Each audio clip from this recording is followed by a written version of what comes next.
उनको बुलाने का विशेष अधिकार मिला है। मुझे 1977 का उस समय याद है, हम चुनाव लड़ रहे थे, हमारे पास साधन नहीं था, एक जोंगा जीप थी। हमारे पिता तुल्य सूबेदार निशान सिंह जी बैठे हैं, ये मालड़ा से साइकिल पर आते थे और हम सब लोग, जनरल डीपी वत्स उस समय कप्तान थे, यूनिफॉर्म में 16 गांव में आए। उसके बाद हर चुनाव में कप्तान हो गए, फिर कर्नल हो गए, फिर जनरल हो गए। कोई चुनाव ऐसा नहीं है जब मेरे बड़े भाई जनरल डीपी वत्स आए ना हो। सूबेदार निशान सिंह इस बात के चश्मदीद गवाह है। मैंने कल इनसे फोन करके कहा था कि मैं स्वयं आऊँगा, पर खुद ही है ना, वो डट नहीं सके, आज वो आए। जनरल डीपी वत्स का मैं अपनी सरदारी के बीच में, ये वो टीम है, ये जातियों का इलाका है जनरल वत्स। यहाँ कमल का मौसम कम रहता है, जाति कांटेदार पौधा है। हमने बड़े खून पसीने से, इन सब की मेहनत से ये कमल का फूल यहाँ खिलाया है और ताजा ताजा 22 तारीख को सब लोग ये कह रहे हैं महेंद्रगढ़ में क्या होगा नहीं होगा। आज हमारा चेयरमैन रमेश सैनी 15 पार्षद, मैं ऐसे अपनी छावनी में अपने बड़े भाई जनरल डीपी वत्स का हार्दिक अभिनंदन करता हूँ, स्वागत करता हूँ।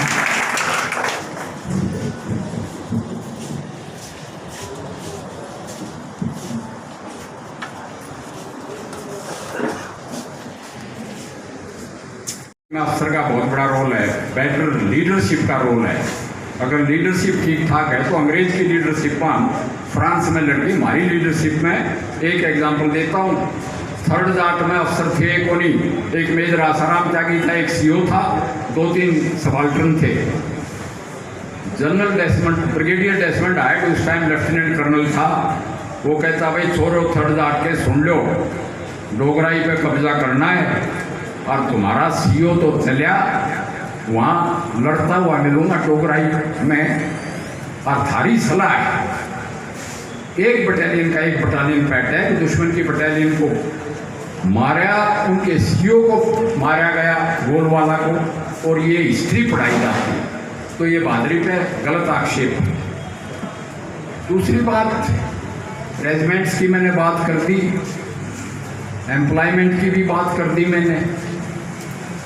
एक बात ज़रूर हम ख्याल रखेंगे कि फौज की नौकरी फिर भी ठीक ठाक रहे, नहीं तो मैंने कहा कि एक दफ़ा तो हर एक फौजी जब उसकी रिक्रूटिंग चल रही होती है तो महसूस करता है कि भाई गलत सा फंस गया, और फिर छुट्टियाँ हो तो औरतें बुलाइयो तो रोज़ घर आए के सोए और तो बैठा शाही चीन पे। ऐसी 15 से 20 हज़ार एप्लीकेशन आए साथ। तो उसको सारी को ख्याल रखते हुए हम फौज को फिर भी बेहतर रखेंगे, इनका मेरिट पे सिलेक्शन होगा। क्यों कि सारे सिविल की नौकरी में आ जाए तो देश की बाहर की रक्षा कौन करे। तो ये सारा अभी तो मंथन यानी गोष्ठी आपके भी मैं लूँगा, जैसे मैंने वहाँ जाटपाली वालों को बताया कि भाई देख के दे दो मेरे को। राजनाथ जी को मैं साफ जाके कह दूँगा कि ये एक्चुअली आज के दिन तो मैं घूम रहा हूँ। किसान एजुकेशन में भी मैरी और रामविलास घूमया करते, बाकी तो सारे पकड़ लिए थे। मैं खाप का आदमी हूँ इसलिए मेरी लिहाज थी। तो वही बात अब है, मैं तो आपसे सजेशन लेने आया हूँ और आपके लिए हमेशा खड़ा रहूँगा। बाकी तो सवाल जवाब ये प्रेस वाले करेंगे, सारे उनका जवाब दे देंगे। मेरा कहने का मतलब ये है कि सैन्यकरण हमने करना पड़ेगा अपने समाज का। पहले बीएसएफ और सीआरपीएफ खड़े हुए, सारी फौज सीआरपीएफ से खड़ी हुई थी। पहले बॉयज रेजिमेंट भी होती थी, जिनको फौज में भर्ती हो गया वो हो गया, उसके बाद बाकी मैट्रिक के घर जाओ।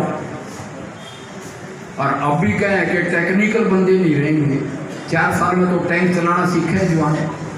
अरे टेक्निकल की आपको एक बात बता दूं, हमने सैंपल के तौर पे आर्मी मेडिकल कोर को टच नहीं किया है। आर्मी में साहब 2 साल की ट्रेनिंग होती है। सुनो, वो भी मैं कह रहा हूँ कि ट्रेनिंग, इसको भी हम ट्रेनिंग मानते हैं, क्योंकि ये 4 साल को हम ट्रेनिंग ही गिनते हैं। पलटन में ट्रेनिंग तो चलती रहती है रेजिमेंट में, ये तो 6 महीने की बेसिक ट्रेनिंग हम गिनते हैं। इमरजेंसी कमीशन वालों को देखो, या इमरजेंसी में तो वर्दी पहना के कोई 4 हफ्ते की ट्रेनिंग भी हुई है, महीने की ट्रेनिंग भी हुई है। अब भी दूसरे मुल्क जो कहते हैं भाई परेड ग्राउंड आर्मीज की बजाय फाइटिंग आर्मीज बनाओ। परेड ग्राउंड आर्मी है, बिलतरा सामने का सलूट ठीक नहीं है, दाएं का बाएं का ठीक नहीं है, नहीं, लड़ाई वाली फौज बनाओ।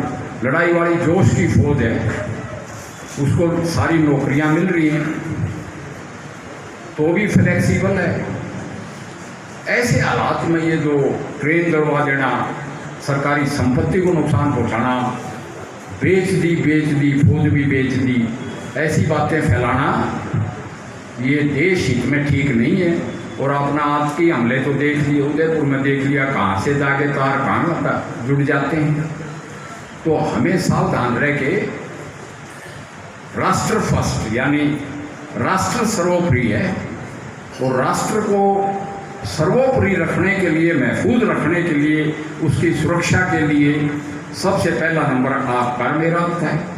फिर एक यूँ भी कहूँ बोला भैया अपनी पेंशन तो 4 साल में ले लें। एक योगी आओ बोला ये जनरल बात मारे हैं और अपने बालक को फौज में भेजते नहीं, क्या अग्निवीर बना देंगे। पहले तो मैं यूँ कहता हूँ, मैं भी शॉर्ट सर्विस अफसर था। अजीत सिंह भाटोटिया, महेंद्र सिंह मलिक एंड कुंवर निर्मल सिंह, तीनों फौज छोड़ के एज कैप्टन आए, यहाँ ये डीजीपी बने, और इनके साथ वाले मेजर रिटायर हो गए। तो बाहर विदेश में जाके मेरे साथ के डॉक्टर जो हैं वो हवाई जहाज भी खरीद रहे हैं। तो ये जज्बा तो होना पड़ेगा कि वो सारा कारपोरेट टेम्परेरी, मगर नौकरी जान देने के लिए नौकरी नहीं है, जान देने के लिए तो जज्बा है, देशभक्ति है। मगर यहाँ भी मोदी सरकार आपके साथ कोई भी ऐसा काम नहीं करेगी जिससे देश की फौज को और जवान को। एक बात और कहूँगा, 71 की लड़ाई जीती, मानिक शाह की वैल्यू बढ़ गई, और 1 रैंक 1 पेंशन बंद कर दी इंदिरा गांधी ने। हमने तो लागू की 1 रैंक 1 पेंशन। तो मेरा कहने का मतलब ये फौज भी वहीं रहेगी, रेजिमेंट भी वहीं रहेगी, और बाहर नौकरियां भी मिलेंगी। मैं पब्लिक सर्विस कमीशन का चेयरमैन था, मेरे को हाई कोर्ट ने डिटेल कर दिया, पंजाब पब्लिक सर्विस कमीशन का भी आप रिजल्ट निकालो पीसीएस का, और साथ में नू को लिया अगर हरियाणा इस जनरल को लिया सकता है, ऐसा पंजाब वाले भी लिया जाए। 20 एक्स सर्विसमैन मैंने पीसीएस अफसर बनाए, और हरियाणा में तो ये रूल था थारी भर्तियों में तुम्हारी भर्ती तुम्हारा हवाल है, और इतने में ऊपर काट देता था जनरल में। बीसी में भी लेता था तो एक्स सर्विसमैन ने वहाँ भी एडजस्ट करता था। तो इसे मरे महसूस ना करो, हम बैठे हैं पार्लियामेंट में, 5 बैठे हैं बीजेपी की तरफ से, देख लेंगे और घबराने की जरूरत नहीं है। फिर भी आपके सजेशन हमें दे दो। सीधा राजनाथ जी ने तो मुझे बोल दिया, वो तो खुद ही कह रहे हैं कि समीक्षा चलेगी, ये तो पॉलिसी है, पॉलिसी अच्छी रहेगी, इसको और बेहतर बनाएंगे और बेहतर बनाएंगे। मगर ऐसा हो गया जो लोग कह रहे हैं, तो इसकी समीक्षा करके इसमें तरमीम कर देंगे, इसमें अमेंडमेंट कर देंगे, इसमें त्रुटियों को कवर कर देंगे। देश में घबराने की जरूरत नहीं है, देश आपका मुनस्सर है। और मैं आपका बहुत बहुत शुक्रगुजार हूँ रामविलास जी। आज मैं तो थोड़ा सा यूँ था कि सबकी सुन रहा हूँ मैं, ये जा रहे हैं हर जगह क्वेश्चन फेस करते हैं, व्हाट्सएप आजकल वह गाड़ी भी लिखते हैं कि भाई ये तो सरकार के हैं, सरकारी हैं, बेचेंगे। मगर यहाँ जो आपने हमारा अभिनंदन कराया वो मतलब ऐसी हमें उम्मीद आज के दिन नहीं थी। आपका और आप सब लोगों का बहुत बहुत शुक्रिया। जय हरियाणा, जय हिंद, जय भारतीय सेना। ये तो है कि आपको पहले ही समझा दिया, कैप्टन भूपेंद्र ने समझा दिया और शर्मा जी ने समझाया, देवेंद्र सिंह जी ने समझाया, गजराज सिंह जी ने समझाया। मगर मेरा मकसद ये भी है कि हमारे माननीय रक्षा मंत्री जी राजनाथ सिंह जी ने ये कहा कि ये एक स्कीम लगाई है और उसकी हर एक साल में समीक्षा होगी। यानी हम सोचेंगे ठीक है गलत है, और ये पार्लियामेंट का पास किया हुआ कानून नहीं है। रिक्रूटिंग, मेरे सामने रिक्रूटिंग ऐसी भी होती थी मेरे से पहले कि अंग्रेज हर घर से एक सैनिक मांगता था।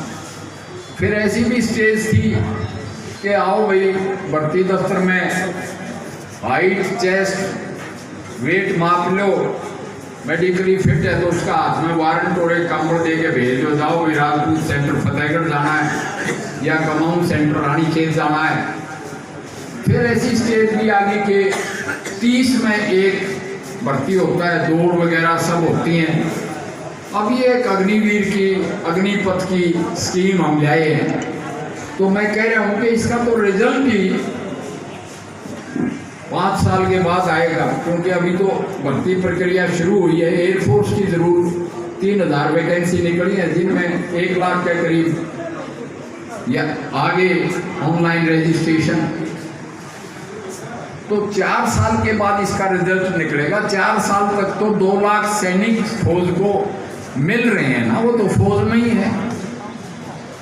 और उसके बाद भी जो जो त्रुटियां रहेंगी, कुछ तो मैं ही सोच रहा हूँ कि इसमें ये तरमीम होनी चाहिए, अमेंडमेंट, और कुछ तो होगी मेरे देखते देखते जब से लगी है।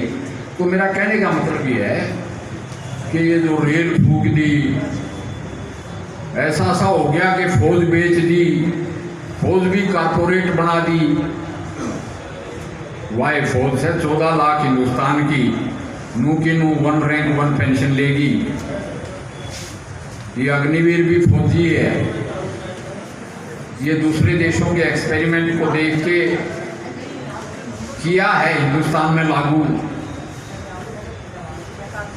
इसके बारे में भी कुछ मैं बताऊंगा कि ये सलाह, तो मैं आपसे सलाह मशवरा लेने आया हूँ। इसका नाम गोष्ठी है कि भाई जाट पाली वालों ने तो मेरे को बता दिया कि साहब ये हमारे सजेशन हैं, यो हमारे हम रूस जाते रहे हम। तो मैं बोला इनमें तो कई चीज़ तो मैं खुद ही सोच रहा हूँ। तो सबसे पहली चीज़ तो ये है कि सबसे बड़ा रोष ये था कि बैक आ दिए बच्चे कि 4 साल करके नौकरी, फिर थारे को कुएं में डाल दिया गया, नौकरी को नहीं। उस बात को कैप्टन गजराज सिंह ने काफ़ी कवर किया। ऐसी बात नहीं है। एक तो मैट्रिक है तो आपको 12th का सर्टिफिकेट दे रहे हैं, ट्रेड का डिप्लोमा दे रहे हैं, और अगर आप 12th कर लोगे या 12th हो तो आपको ग्रेजुएशन दे रहे हैं इग्नू से। यानी आपकी शैक्षणिक योग्यता को बढ़ाया गया। तो मैं ये कहूँगा ये तो एक पेड ट्रेनिंग टूर मानो इसको, क्योंकि वैसे भी 25 साल से पहले नौकरी सिर्फ फौज में ही लगती है, बाकी बहुत कम ही लगते हैं। IAS के सिलेक्शन तो आजकल सारी उम्र 40 साल तक चाल गए, मगर कोई भी एवरेज सर्विस 25-26 साल से पहले लगती नहीं है, चाहे लेक्चरर ही हो। तो ये भी एक तरह से ट्रेनिंग है। ट्रेनिंग के बाद एक ऐसे कैप्टन भूपेंद्र ने थोड़ा सा हिंट दिया कि भाई अब जंग का स्वरूप बदल गया। आपने रजांगला की लड़ाई लड़ी, सन 71 की लड़ाई लड़ी। सन 71 के बाद आप देखो तो जो करगिल की लड़ाई थी उसमें तो 2 डिवीज़न और 1 एयरफोर्स का स्क्वाड्रन लड़े थे, 2 डिवीज़न पूरे भी इन्वॉल्व नहीं हुए थे। ऐसा स्वरूप क्यों बदल गया लड़ाई का कि तीनों ताकतें, चीन, पाकिस्तान और इंडिया, एटमी ताकतें होगी, न्यूक्लियर पावर होगी। और न्यूक्लियर पावर्स में अगर जंग होता है ऐसा जैसा 71 में लड़ा, चीन से लड़ा, तो म्यूचुअली एश्योर्ड डिस्ट्रक्शन हो जाती है। एक न्यूक्लियर आदमी देखता है जब हारने लगता है तो बम का इस्तेमाल कर देगा और फिर तबाही, यानी म्यूचुअली एश्योर्ड डिस्ट्रक्शन का मतलब सारे तबाह हो जाएंगे। तो लड़ाई स्वरूप बदल गई आजकल में, आतंकवाद, नक्सलवाद, इंसर्जेंसी या हाइब्रिड वारफेयर है। इसमें हमने सोचा लड़ाई तो हर टाइम ही चल रही है, और इस हर टाइम चलने वाली फिर ये देखा गया कि भाई फौज 71 के बाद कहाँ कहाँ डिप्लॉय हुई, तो उसमें 90% फौज की डिप्लॉयमेंट पुलिस की जॉब पर मिली। ये तो पुलिस में भी सर्व कर चुके हैं कैप्टन गजराज सिंह जी, कि हमारी 80-90% डिप्लॉयमेंट पुलिस के कामों में। इंसर्जेंसी भी पुलिस का काम है, नक्सलवाद भी पुलिस कंट्रोल करे। इसी तरह पुलिस का भी, बीएसएफ का और आईटीबीपी का काम, एलसी पर आईटीबीपी भी फौज का काम करती है, और इंटरनेशनल बोर्ड पे बीएसएफ भी फौज का काम करती है। तो हमारी ड्यूटी जो है ओवरलैपिंग होगी और लड़ाई स्वरूप बदल गई। तो ये सोचेगा कि जैसे इजराइल में पूरा ही देश फौजी है, यानी 32 महीने के लिए हर एक फौज की सर्विस करता है, उसके बाद सिविल में जाके अपना काम करे। इसी तरह हिंदुस्तान को भी अब मिलिटराइज, इसका सैन्यकरण या सैनिकीकरण करना पड़ेगा। और जिन जिन मुल्कों का सैनिकीकरण है और रूस के खिलाफ लड़ रहा है यूक्रेन, इसी तरह लड़ाई अकेली फौजी की नहीं रही, अब टोटल हो गई है। हमला स्कूल पे भी हो सकता है। वो सोमालिया में, सोमालिया के तट पर जहाज लूट लिए जाते हैं समुद्री लुटेरों के द्वारा। तो ऐसे हालात में ये सोचा गया, अमित शाह कहता है फौज ट्रेन करे भाई, फौजी ट्रेनिंग दो और सख्त ट्रेनिंग दे दो, उसके बाद इनको आने दो हमारे पैरामिलिट्री फोर्सेस में। और वहाँ 10% रिजर्वेशन कर दी गई। डिफेंस सिविलियन भी हैं, 10 लाख लोग हैं, पेंशन खावे फौज से ज़्यादा, वहाँ भी रिजर्वेशन। डिफेंस पीएसयू यानी कि Bombay dockyard, Goa dockyard, Audi tank factory, कहीं ऑर्डिनेंस फैक्ट्री, वहाँ सब में रिजर्वेशन अग्निवीर की। फिर 11 तो चीफ मिनिस्टर खड़े होके कहेंगे, योगी जी भी, खट्टर जी भी और पुष्कर सिंह धामी भी, कि भाई अग्निवीर को एक को भी अनएम्प्लॉयड नहीं छोड़ेंगे। कैटेगरी सी में हर जगह हम उनको रिजर्वेशन देंगे। रही बात नोटिफिकेशन की, अभी 5 साल तो इसका रिजल्ट निकलेगा। 5 साल की सर्विस तो करने दो, 4 साल की नोटिफिकेशन तो महीने भीतर या 2 महीने भीतर ही जो होम मिनिस्टर नोटिफिकेशन निकालेगा उसकी हम सिविल यहाँ ग्रुप सी में लागू कर देंगे। मैं पब्लिक सर्विस कमीशन का चेयरमैन रहा हूँ हरियाणा का, जिस तरह से ये स्टाफ सिलेक्शन के मेंबर रहे हैं देवेंद्र जी। मैंने, खट्टर साहब कहते हैं कैसे करें जनरल साहब, इनने 5 नंबर एक्स्ट्रा दे दिया। मैं बोला पहला न्यू देखो कि ये 5 नंबर थे सारे के सारे आवे से नहीं नौकरी में, नहीं तो इनकी 10% रिजर्वेशन हर एक कैटेगरी में कर दो। 70% फौज जो है वो ओबीसी बैकवर्ड क्लास की है। अहीर, गुजर, राजस्थान का जाट, यानी 3/4 जाट भी ओबीसी में है, सिर्फ हरियाणा को छोड़ के। इसी तरह बाकी जातियां मराठे, तो उनकी रिजर्वेशन है, उसी में इनको प्रायोरिटी दे दो। जनरल कैटेगरी वाले को जनरल में प्रायोरिटी दे दो 10%। इस तरह से सारे एडजस्ट हो सकते हैं, मगर ये थिंकिंग प्रोसेस है। इसमें मेरी बात हुई है नित्यानंद राय, जो minister of state for home affairs है, जो पैरामिलिट्री से डील करते हैं, और खट्टर साहब से तो 2 दफ़ा बात हुई है मेरी इस कनेक्शन में। उसका डिटेल नोटिफिकेशन आ जाएगा। वो उनका 4 साल में तो थम रहो एक को लीजिए। मैं बोला यार तो खैर बहुत माड़ी बात तो नहीं है, मगर मेरा या को नहीं जल्दी के 4 साल में थम आ जाओगे जैसी थारी आदत है। हाँ, कि यहाँ जब तो कमल की गढ़ी थी बहुत पहले सन 70 में, मगर अब पार्टी उनकी कुएं में पड़ी, और कुएं में तो आवाज़ देने लग रही कि थम भी कुएं में पड़ोगे। भाई मोदी जी और अमित शाह जी तो आशावादी हैं और जो कहते हैं वो करते हैं। जैसे बताया 370, 35 ए, 3 तलाक। और जहाँ तक इनका सवाल है, भूपेंद्र जी बता गए, अब नू कहें फौज डाउन कर दी। अरे नेहरू जी वायसराय से नंबर 2 पर होता था कमांडर इन चीफ। हम मान गए कमांडर इन चीफ तो राष्ट्रपति जी को बना दिया, डेमोक्रेसी में होता है। मगर फौजी चीफ का रैंक ले आए 12वें नंबर पे। फलाना कमीशन का चेयरमैन भी इससे सीनियर, धकड़े का भी सीनियर। अरे हमने तो CDS बनाया दोबारा, और CDS के नीचे 10 IAS अफसर सर्व करते, उसको सेक्रेटरी लेवल का भी बनाया। हमने तो 1 रैंक 1 पेंशन भी दे दिया। और जो बता के गई 62 की, 65 की, 71 की, फौज ने लड़ाई जीत ली, जंग जीत गई। मगर शिमला समझौते की टेबल पर भुट्टो जीत गया। 93,000 सैनिक भी निकलवा लेंगे, कोई हरजाना नहीं। और हमारे चम्मन थे वो आज तक नहीं दिए उन्होंने, कहा हमने तो किए उसी टाइम निकलवा लिया, तो निकलवा लिया। मेरे को नाम भी पता है, नाम भी आते हैं। तो वो तो चाहे अक्षय चीन हो, चाहे पाक ऑक्युपाइड कश्मीर हो, ये सारी खोई हुई खुदा तो कांग्रेस की है। मानिक शाह ने जंग जीती और उसका जो हाल करे, हमारे तो जनरल राव की अंत्येष्टि ऐसी हुई जैसे देश के हीरो की होती है।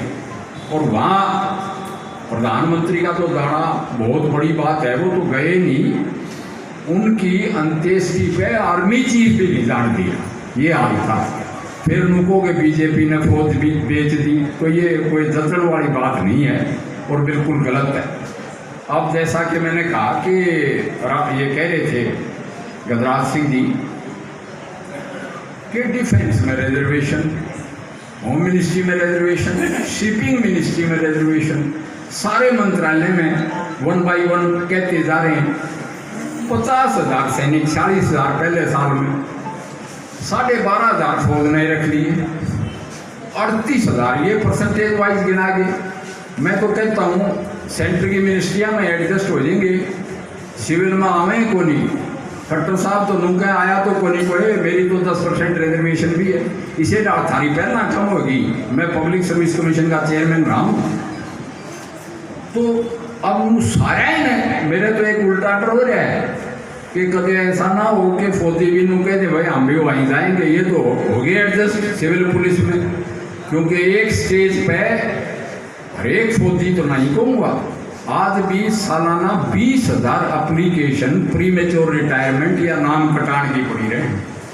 हम इनको पहले ही मौका दे रहे हैं, भाई 5 साल के बाद इसने नहीं रहना, तुम IAS बन जाओ। तिवारी है एक सार्जेंट, सुप्रीम कोर्ट में जाना पड़ा IAS की परमिशन लेने के लिए, और वो IAS में 7वें नंबर पे है। अब हम कह रहे हैं 5 साल के बाद हम तो आपके एजुकेशन क्वालिफिकेशन में ग्रेजुएशन दे रहे हैं, रिजर्वेशन दे रहे हैं, आप बन जाओ भाई, कुछ ही बन जाओ। तो सबसे बड़ा झगड़ा यही था कि ये अनएम्प्लॉयड रह जाएंगे। आज के दिन ऐसी कोई बात नहीं है, नोटिफिकेशन भी आ जाएगी। बाकी तो भाई नू का झूठ बोल रहे, तो हम कहते हैं भाई कसमें हम अपनी जान पे खाए चले गए, फिर भी हुआ एतबार ना लाए चले गए। तो हम तो जो कहते हैं वो करते हैं। मोदी जी को ज़्यादा चिंता ही छोड़ा कि हमारे से ज़्यादा, और फिर भी राजनाथ जी कह रहे हैं समीक्षा करांगे। अगर जियो पॉलिटिकल सिचुएशन, सिक्योरिटी सिचुएशन, ये समझते आप सब समझते हैं, इसी भी हो उसके जैसा चल रहा है चारों तरफ हिसाब किताब के कदे ये सारे रखने पड़ जाए, तो ऐसी अनसर्टन बात के बारे में अनसर्टन हुए ठाना और देश की संपत्ति जलाना। ट्रेन तो देश की थी, मोदी की तो नहीं थी, वह भी जला दी। और ऐसे सैनिक सही है नहीं। फिर मैं एक बात और बताता हूँ, एक सैनिक आपने से कुछ पैरा कमांडो भी होंगे। पैरा कमांडो का काम होता है, पैरा ड्रॉप हो गया हिंदी में, या कहीं भी एनिमी लाइंस के पीछे अपना आप को बचाना, दुश्मन को मारना, ऑब्जेक्टिव पे कब्जा करना, एक तो वो मुश्किल काम। दूसरी तरफ नौका वेले 12 लाख रुपये पकड़, ग्रेजुएशन की डिग्री पकड़, और सिविल में चली रिजर्वेशन। ईसा मरया हुआ वो कहाँ है कि वो फिर भी नौका नाम में नहीं कर सकता। मैं तो कांग्रेस हूँ, इसे ईशा नाम का अगर इसे मरे हुए हैं तो ये स्वैच्छिक है। और तो दलेर बंदे आओ, वो मुर्दार जो है बेशक कांग्रेस में चले जाओ, हम कोई माइंड नहीं करते। तो ये तो है इनकी एम्प्लॉयमेंट की बात। मेरे तो एक ऑर्डर हो रहा है, ऐसे ट्रेंड सोल्जर को कभी यूएन वाले ना ले जाए। हमारी 35 यूएन मिशन है हर जगह। तो ये तो सैन्यकरण है आपका समाज का, क्योंकि लड़ाई अपना स्वरूप बदल गई है। दूसरी बात एक और आई कि बिना रेजिमेंट तोड़ेंगे। उन रेजिमेंटों पर हमें फख्र है, हमें नाज है हिंदुस्तान की फौज को और हिंदुस्तान को। वो अब क्या, वो कभी भी नहीं टूटेंगे। और उसमें तो मैं डॉक्टर जरूर था, 5 साल मैंने जाट रेजिमेंट में नौकरी की। मैं तो यहाँ जाट का बैग भी लगाता था, टोपी तो अब तक पहनता हूँ मैं। उससे तो सद्भावना पैदा होती है। भाई पहला कौन जात का सर्टिफिकेट लिया करता, उस पलटन में मैंने देखे 20 तो जेसीओ एनसीओ देखे जो रूप बता के मैं जाट में भर्ती हो रहे थे। तो आप में अगर दूसरी कास्ट का आदमी, एक हीर राजपूत भी अगर जाट में जाके जाट बलवान जय भगवान का नारा लगाता है, राजपूत रेजिमेंट में आके जय दुर्गे या हर हर महादेव का नारा लगाता है, तो उससे तो सद्भावना होती है। ये हीर सारे कमाओं में है, नाम कमाओं का होता है, मगर इनका भी तो सद्भावना तो जनरेट होती है। तो ये रेजिमेंट नहीं टूटेंगी, बिल्कुल गलत कह रहे। एक तीसरी बात कह दी, 4 साल के लिए ये इसमें क्या है कि वीके सिंह इसकी सपोर्ट में, राजवर्धन सिंह राठौड़ सपोर्ट में, मैं सपोर्ट में, जनरल जे सिंह सपोर्ट में, जनरल मलिक सपोर्ट में, जनरल चतुर्वेदी, यानी जनरल आधे आधे बन रहे हैं। मैं कहता हूं कि जो पुरानी सोच के लोग हैं वो इसके खिलाफ हो गए। उन्होंने कहते हैं 4 महीने की ट्रेनिंग से क्या, तो इसकी ट्रेनिंग होगी, क्या ये लड़ेगा? अरे भाई, ये तो हमारा छोरा है, हमारे देश में बैठ के हमारे देश में लड़ेगा उसकी रक्षा के लिए। आप जिनकी बात करते हो नाम नमक और निशान है, तो हमको उन पर फख्र। गूगल करके आप देखो कि ये विक्टोरिया क्रॉस हिंदुस्तान में 1947 तक किस किस को मिले, वो सारे विदेश की धरती में, यानी मरे हम अंग्रेज के लिए और विदेश की, कोई मेसोपोटामिया में, कोई अबिसीनिया में, कोई इजिप्ट में, कोई इजराइल में, कोई इटली में, कोई जर्मनी में। मैं यूरोप घूमने गया तो फ्लैंडर्स में मैंने 6 जाट की समाधियाँ देखी। तो दूसरे के लिए हम ये हमारे देश के लिए एक आक्षेप लगाया जा रहा है हमारी जवान पीढ़ी पे, जो बिल्कुल ही गलत है। इसका सबूत है, इंडिया गेट पर नाम लिखे देख लो, उनमें देख लो ये अपने देश में कौन मरे, एक भी नहीं। हाँ, कुछ पाकिस्तान में, वजीरिस्तान में मरे थे पठानों के खिलाफ, मगर वो अब पाकिस्तान का हिस्सा है। तो ये इल्ज़ाम बहुत गलत है कि ये अरुण खेत्रपाल की सर्विस सिर्फ 10 दिन की थी जब उसको परमवीर चक्र मिला और शहीद हुआ। कैप्टन योगेंद्र यादव, सूबेदार मेजर योगेंद्र यादव नया रिक्रूट गया था करगिल पर चढ़ने के लिए। ये क्या था कि करगिल कमेटी की और रैना कमेटी की रिकमेंडेशन थी कि फौज को यंग बढ़ाओ भाई, उसकी एवरेज एज तुम्हारी 32 है, 32 से इसको 26 ले आओ। कोविड में भी आपने देखा, मैं डॉक्टरों, मैंने डायरेक्टर और सारे प्रोफेसर कह दिया भाई तुम तो अपने घरों में रहो, मैं तो डायरेक्टर बना रहा हूँ तो 40 साल से नीचे है। जंग भी देखा है जहाँ 5000 कम दफ़ा मिलते हैं।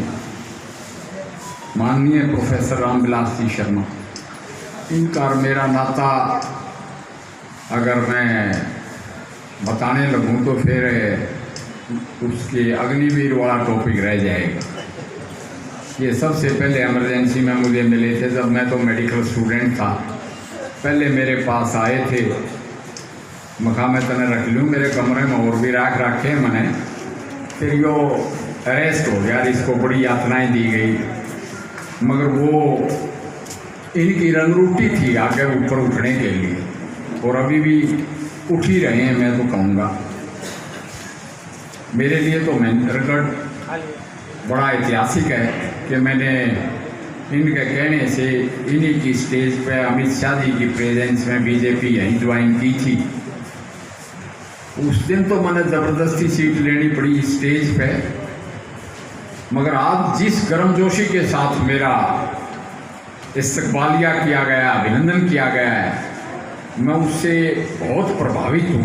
क्यों प्रभावित हूँ कि आज इस अग्निवीर की गलत फहमी की वजह से एक एक्स सर्विसमैन बाहुल्य एरिया में एक्स सर्विसमैन के बीच में आना एक आम आदमी का काम नहीं है। और आपने तो मेरे को पगड़ी पहना के जो स्नेह दिया उससे मैं गदगद हूँ। इनकी कॉन्स्टिट्यूएंसी में जब मैं घुसा तो रोड में खादर खोड़े शुरू हो गए, टूटा हुआ रोड। और फिर मेरे सामने ही बैठे हैं बदाना राज, ये अपना पाली राजपूतों का गांव है, वहाँ मेरे को एक्स सर्विसमैन ने पगड़ी पहना के बैठा लिया और उन्होंने बोले शुक्र है तो आ तो गया साहब, आप आ तो गए। तो मैं आप लोगों का जो रजांगला के वीर भी यहाँ बैठे हैं, 100 साल के पूर्व सैनिक यहाँ बैठे हैं, तो ये मैं ज़रूर मानता हूँ कि तो रामविलास ने इस पर्चे की ज़रूरत नहीं। मेरे से उम्र में छोटे बताते हैं, कागजा में तो शायद बड़े हों, मगर पार्टी में मेरे से बहुत सीनियर है। मैं मानता हूँ काम तो वो गैर सैनिक था, मगर उस टाइम मेरे अंदर भी जोश सा था। 1-2 साल की सर्विस थी, मैं ज़रूर इनकी कॉन्स्टिट्यूएंसी में आया। मेरा भाई था, मैं हमेशा ही आया इनकी कॉन्स्टिट्यूएंसी में। और एक तो ये नाम पर्चे की ज़रूरत नहीं, जैसे ये बोल रहे थे यहाँ पे, और कोई इनका ज़्यादा स्नेह ही मेरे को यूँ कह रहा था, यो नू यो न्यू यो न्यू। मैंने एक जवाब दिया, मैं कहा जिस दिन से जामिया है बीजेपी में से, ये बहुत बड़ी बात है। और सारा हरियाणा के नाम याद हैं। कप्तान भूपेंद्र सिंह जी आए हुए हैं मेरे साथ, वीर चक्रा, इनके पिताजी भी फौज में थे, ग्रेनेडियर्स के अफसर थे, मेजर प्रताप सिंह। अब ये हमारे जिला अध्यक्ष हैं, वैसे पायलट हैं, एयरओपी के, एयरफोर्स के पायलट हैं, बल्कि कप्तान कहते हैं। राकेश शर्मा जी मेरे को टेलीफोन पर रिसीव कर लिया था, महेंद्रगढ़ के जिला अध्यक्ष हैं। 5 मंडल अध्यक्ष बैठे हैं, जिला पदाधिकारी बीजेपी के बैठे हैं। मुझे बड़ी खुशी है, मैं इनको मैं शहर के जाट बोलता हूँ, सैनियों को 6 सैनी बन गए चेयरमैन पूरे हरियाणा में हमारी पार्टी के। फिर सभी जो मेरा अभिनंदन किया, 15 के 15 नगर परिषद, मेरी बेटियां, बहनें और आप सब लोग। फिर बड़ी भावुक बात है, चीन की लड़ाई, मैंने जनरल रैना का बयान पढ़ा कि वो ब्रिगेड कमांडर थे, कहता है कि company of Ahirs in 13 Kumaon made me chief. मैंने वो नाम रजांगला स्मारक पर पढ़े हैं कि कैसे मेजर शैतान सिंह के साथ चाइनीज दल बादल को रोक दिया। 1000 से ज़्यादा चाइनीज मरे, मगर ये भी शहीद हुए। मगर मैं उस शहादत से बचे हुए सैनिकों से भी मिला, मेरा ये सौभाग्य। कैप्टन कर्नल जिले सिंह उस टाइम तो वो हवलदार थे, अभी भी जिंदा हैं, आजकल वो संन्यास ले गए। सूबेदार रामस्वरूप जी जिला अध्यक्ष हैं। माल सिंह तंवर, कप्तान लीला सिंह, कप्तान सुरेंद्र सिंह, कप्तान मामराज, मेजर महावीर सिंह, रतिराम तौप, सूबेदार गगन सिंह, सूबेदार सवाई सिंह, सभी युवा मोर्चा बीजेपी। चाहे 1857 की क्रांति हो, जिसके अंदर पूरे भारत में सबसे अधिक शहादत सैनिकों ने दी, वीरों ने दी, 5000 लोग शहीद हुए, ऐसी ये भूमि, चाहे वो चीन के साथ युद्ध हो, चाहे पाकिस्तान के साथ युद्ध हो, और चाहे कारगिल का युद्ध हो, हमारे वीर सैनिकों ने दिखाया कि जो हरियाणा के जो सैनिक हैं, जिला महेंद्रगढ़ की जो भूमि है वो वीरों की भूमि है। मां भारती जिन्होंने वीरों को जन्म दिया, वीरों की भूमि है। परंतु समय के साथ साथ जब हालात बदलते हैं, जब व्यवस्थाएं बदलती हैं, तो उन्हीं वीरों में भारतीय जनता पार्टी के यशस्वी प्रधानमंत्री, देश के यशस्वी प्रधानमंत्री, जिनको हम लोगों ने बड़े चाव के साथ कांग्रेस के भ्रष्टाचार से परेशान होकर 2014 में जड़ से उखाड़ने का काम किया, तब हम नरेंद्र मोदी जी ने सोचा, ये विचार किया कि ये जो वीरों की भूमि है, ये जिसमें हर घर में एक वीर लाल पैदा होता है, अब देश को आवश्यकता है उन वीरों को अग्निवीर बनाने की आवश्यकता है। इसलिए इस अग्निवीर योजना जो भारत की सरकार लेकर आई है, जिस पर हमारा मार्गदर्शन माननीय कैप्टन भूपेंद्र जी और माननीय डीपी वत्स जी करेंगे। मैं तो इस कार्यक्रम में, इस संगोष्ठी के अंदर आप लोग सब पहुंचे हो, उसके लिए मैं आपका हार्दिक अभिनंदन और स्वागत कर रहा हूं। सौभाग्य की बात है कि जब अग्निपथ और अग्निवीर की तरफ हमारा भारत बढ़ रहा है, उस समय में हमारे बीच में व्योवर्ध जिनकी 100 वर्ष आयु है, इनका जज्बा देखिए। इस कार्यक्रम में अपनी उपस्थिति दर्ज कराकर रिसाल सिंह जी जो हमारे पूर्व सैनिक, इनके दर्शन मात्र से ही हम इतने लाभान्वित और गौरवान्वित महसूस कर रहे हैं, क्योंकि सैनिक कभी हारता नहीं है, सैनिक कभी बूढ़ा नहीं होता, उसके दिल के अंदर भारत माता का जज्बा हमेशा विराजमान रहता है। और इसका जीता जागता सबूत 100 वर्षीय हमारे सैनिक चौधरी रिसाल सिंह जी जो हमारे बीच में हैं, मैं इनका भी वंदन और अभिनंदन करता हूं। मित्रों, ये आज संगोष्ठी बुलाई है, ये अग्निपथ अग्निवीर को लेकर जो संगोष्ठी बुलाई है, इसके पीछे हेतु है। इसके पीछे हेतु आज जो देश के अंदर एक वातावरण बना दिया कि आप जो भी अच्छा काम करेंगे, हमारा काम सिर्फ विरोध करना है, हम सिर्फ देश चलाने का काम करेंगे।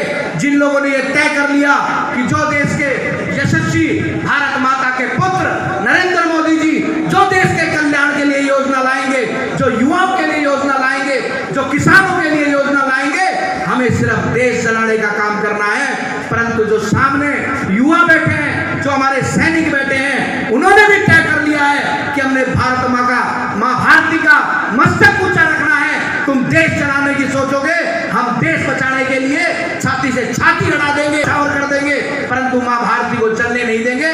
उसी के निमित्त आज इस संगोष्ठी का आयोजन जिला महेंद्रगढ़ में किया गया है। या मैं जाके बात करूंगा पहले राजनाथ जी से, फिर मोदी जी से, अमित शाह जी से। उसको भी मिलना चाहिए था। क्या 4 साल वाले को, अब जो 25 साल कर रहा है या 15 रेगुलर फौजी है, उसको मिलना है, तो उसको 4 साल वाले को भी शहीद का दर्जा मिलना चाहिए। वो तो बात मैंने आपकी मान ली है। हाँ। एक सेंटरों में भर्ती होनी चाहिए, ये भी बात मैंने आपकी मान ली। उसमें मैं एक साथ बात बताऊं। हाँ सर। कि भाई ये सेंटरों की भर्ती वाला मैंने पॉइंट क्लैरिफाई करना है, मगर आपका कोई भी हक नहीं छीना जा रहा है, मुझे इस बात का पता है। और मैं साथ में रिकमेंड भी करूँगा। अब क्योंकि प्रेस कॉन्फ्रेंस का टाइम हो गया है। एक सेकंड सर, हाँ, मैं ये कह रहा था, जिस टाइम आप जिस जाट रेजिमेंट में नौकरी कर रहे थे, एक सीओ साहब और एक 2 अफसर थे, और उस सीओ साहब ने ये बताया भाई मैं तो चले इस पर अटैक करूँगा, और सारी मर्जी। अगर वो एक कास्ट की रेजिमेंट थी, इसलिए वहाँ जाटों के नाम से उन्होंने अपनी इज्जत बचाने के लिए अटैक किया। अगर वो 36 बिरादरी की होती तो वो अटैक नहीं करती। मेरा कहने का तात्पर्य ये है, अगर जो जैसे 4 साल करो 2 साल करो, हम भी समझते हैं अगर देश की ज़रूरत है, हमारा जो दुश्मन है वो बहुत ताकतवर है और हर आदमी को सैनिक होना चाहिए। मैं इस बात से सहमत हूँ। दूसरी बात ये है, अब जिस ग्रुप में जो आदमी है 4 साल 2 साल के लिए कर दो, पर करो उसी का जिसका जो है। इस बात को समझ गया। सुनो, इसका मेरे पास जवाब नहीं, असली बात ये नटभर की बात कह दी कि वे जात वाली रेजिमेंट नहीं तोड़ रहे, वो तो बात खत्म हुई कि थारी रेजिमेंट रहेगी, जात वाली राजपूत रेजिमेंट रहेगी, मार भी मार रहेगी। साथ में मैं ये जरूर कहना चाहूँगा कि नाम नमक और निशान तो हम रखेंगे, मगर जो all India all cast regiment हैं, जैसे गार्ड्स, ग्रेनेडियर थे, और मैं तो कहूँगा राजपूत है, राजपूत में भी ब्राह्मण हैं, गुर्जर हैं, राजपूत हैं, और कुछ में मुस्लिम भी, वो भी राजपूत ओरिजिन के मुस्लिम हैं, कैम खानी मुस्लिम है। अभी तो यही रहेंगी, मगर ऑल इंडिया ऑल कास्ट वाली हैं, उन्होंने भी बहुत अच्छा काम किया और 80% हिंदुस्तान की फौज ऑल इंडिया ऑल क्लास है।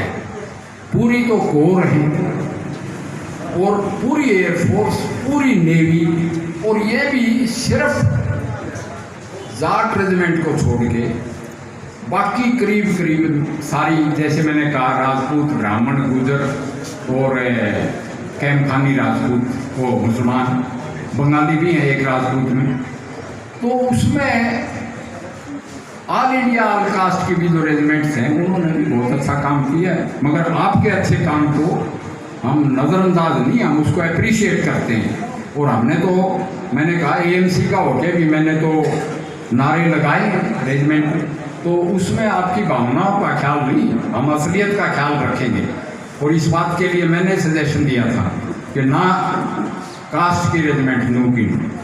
सर एक पॉइंट सर, जैसे अभी सुधा मदन सिंह अभी छठे कमाऊ ने सर एक बार 102 ने बलिदान दिया था, क्या उनको हक नहीं है अपनी रेजिमेंट बनाने का? मैं इनसे पूछना चाहता हूँ, तेरा करने लिए छठे कमाऊ सर, तेरा कमाऊ, क्या उनका हक नहीं है सर? देखो मेरी एक बात सुनो, ये बात अलग है सर। एक बात सुनो, बहुत लंबा हो जाएगा ये बात, पार्लियामेंट में भी उठ चुकी है, मैंने दादरी भी जाना है। उसमें क्या है, मैं आपको एक बात बताऊं, सुन लो इसकी। वो लिख के हाई रेजिमेंट का मैंने ही दिया था, मेरे साथ ही बैठते हैं, नहीं मैं तो कहना चाहता सुनो। मगर उसमें भाई ब्राह्मणों की पलटन थी, गोरनों गोपाल पलटन, भाईरों की तो भाई एक तरफ तुम स्वतंत्रता संग्राम भी लड़ गए, अंग्रेज का सौदा था वो क्यों तोड़ गया, आपको यूँ भी पता है, थारी भी होती थी, अब भी आरटी में हैं, बहुत हैं, ग्रेनेडियर में भी हैं। मगर इसमें सारी 36 जात अपनी रेजिमेंट मान लेती है। तो मैं ये कहता हूँ जो स्वयं उनको रखो, अगर आप जाट रेजिमेंट में जाओ तो आप जाट बनो, हिंदुस्तानी बनो, राजपूत में जाओ तो आप राजपूत बनो, हिंदुस्तानी बनो। और ये बात अंडर डिस्कशन। Thank you.